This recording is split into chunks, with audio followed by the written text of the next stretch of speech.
प्रणम्य शिरसा देवं गौरीपुत्रं विनायकं भक्तावासं स्मरे नित्यम् आयुकामार्थसिद्धये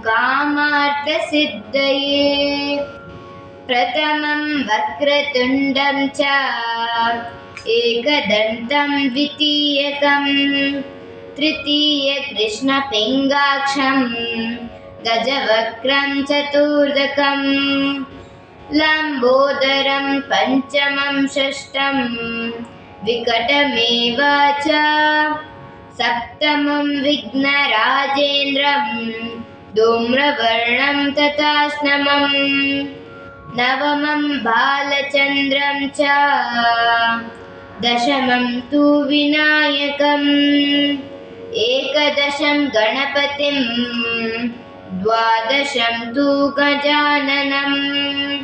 द्वादशैतानि नामानि त्रिसन्देह्य पठे नरः न च विघ्नभयं तस्य सर्वसिद्धिकरं प्रभु विद्यार्थे लभते विद्यां धनार्थे लभते धनां पुत्रार्थे लभते पुत्रां मोक्षार्थे लभते गतिं जपेत् गणपति स्तोत्रं षड्भयमासे फलं लभेत् संवत्सरेण सिद्धिं च लभते नात्र संशयः अष्टभ्यो ब्राह्मणेभ्यश्च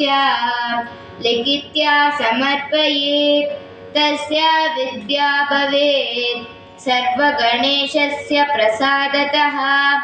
इति श्रीनारदपुराणे संकष्टनाशनं